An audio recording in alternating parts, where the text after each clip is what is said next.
Masseys has been around for over 2 decades, being known as a safe outdoor shooting range where thousands of people have learned how to use a firearm properly. We have a whole bunch of range officers, we have a whole bunch of firearms instructors, and we have a rental system to where we can loan you a firearm to start you off on that first-time shooter, whether it be home defense, self-defense. Gilbert's love for firearms happened on accident over 20 years ago when he stumbled on a gun magazine in a convenience store.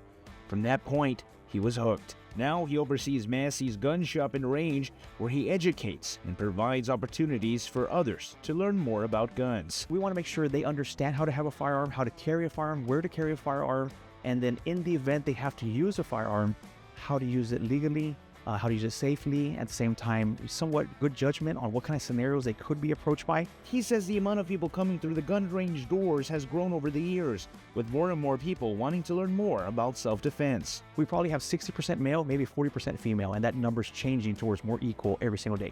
Everybody, all ages, all demographics love to get into firearms. It's definitely fun. It's very therapeutic and very relaxing. Close combat self-defense is vastly different to carrying a firearm. Here, you learn how to protect yourself against someone from a distance. When you have that, you're very up close and personal. Like you're in that personal space to where somebody was able to physically get that close to you. So when you have a firearm, you can have a little bit of distance between you to make sure, do you want to do what they want you to do? Do you have to do what they want you to do? We have here some plastic guns. Now, this is something that you would use when you're instructing some individuals on how to use weapons. So a lot of times people come in here and they buy a firearm, some of these big box stores, and they have no idea how to hold the gun. They'll get the gun and they'll hold it completely the wrong way, pointing at everybody the wrong way.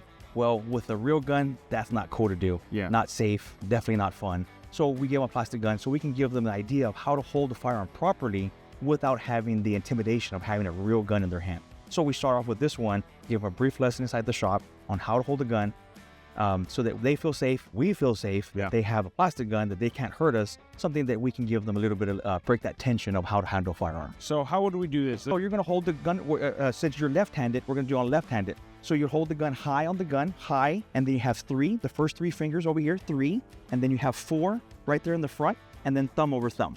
Thumb over thumb. Yep, just like that. So it's gonna be high, 3 fingers, there's 4, right, 4 over 4, and then thumb over thumb. And then this finger is always... So that when you take that out, the trigger finger, you don't put that on the trigger until you're ready to actually aim at your target, have your target, know what's behind your target, and then basically shoot your target and know what's behind that thing as well. So it's gonna be high, 3, 4, thumb over thumb. Take your finger off that trigger until you're ready to take that shot. Fantastic, guys. If you're interested, go ahead and swing by for Take 5. I'm Joe DeLeon.